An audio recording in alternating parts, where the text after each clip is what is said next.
I don't care too much about CNN because they twist the narrative to fit their agenda. And I was watching Charles Barkley.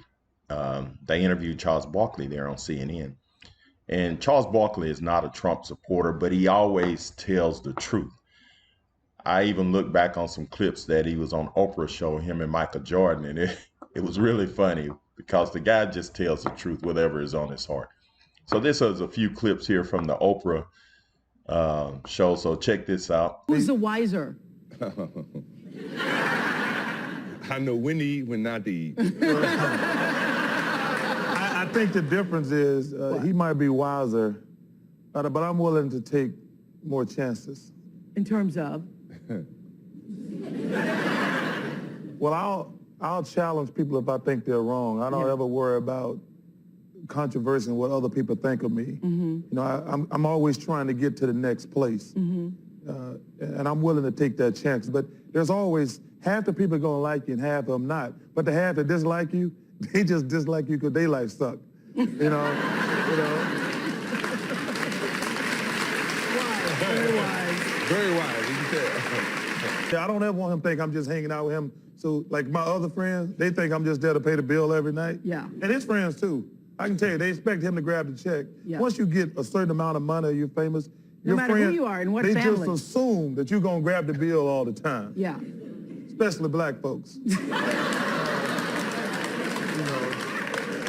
know. All right. Okay. You don't have to be this honest. You know, because people always talk about he's handsome. He's not handsome. You know, he's not handsome. You don't think he's handsome? No, I don't. I think anytime you get $300, $400, $500 million, you become handsome. You know.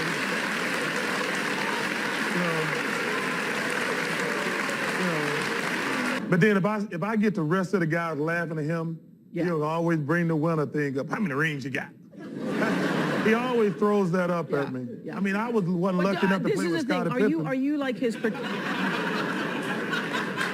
know what? Man, if I had Scottie Pippen and Dennis Rodman, I would have won some too. Let me ask you this though. So you didn't like your teammates? I love my teammates. They just wasn't as good as Scottie and Dennis. Do you? Okay. I don't think you can ever, I don't think anybody, they shouldn't ask me. It ain't like I walk in a place and say, hey, listen to me.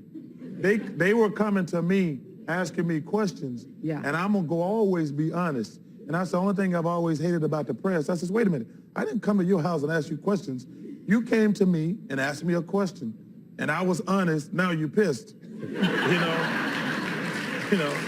And this is the interview from the CNN.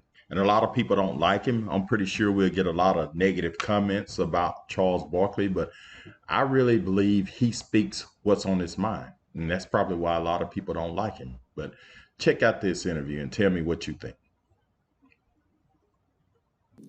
You know, people talk about economic opportunity. There's only economic opportunity if you're rich. One of the reasons that you are so popular, beloved, is you say whatever the hell you want. Yes, sir. You don't edit yourself. I do and not. People say, that guy's authentic. Yeah. I may not agree with him, but I believe him. That's important to me. My job on television is to be honest, because there's somebody in Montana, South Dakota, L.A., Maine, Rhode Island. They're supposed to believe what I say, and I take great pride in that. I like this quote by Mark Twain. He said, if you tell the truth, you don't have to remember anything. The reason I ask you this is Trump supporters say he speaks his mind, he's authentic. You think that is part of his appeal? I think that's some of his appeal, but I think nobody ever wants to look in the mirror and say it's my fault.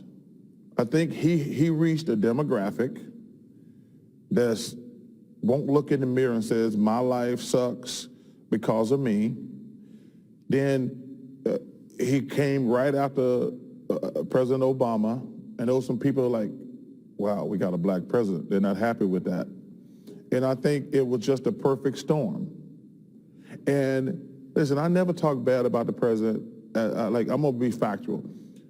I've never been more angry and disgusted at this situation than I am now.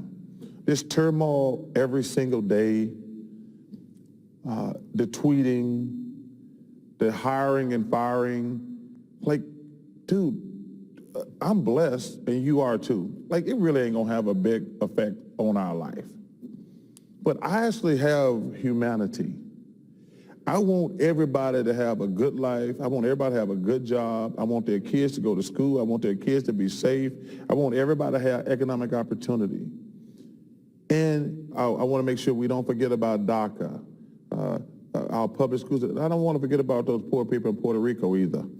You know, I was watching the news last night, and they're still 6 months out. They don't have power. We don't even mention them anymore. We're wasting all our time on Russia and Stormy Daniels. It's ridiculous. You don't think the Russia thing's an issue? I do not.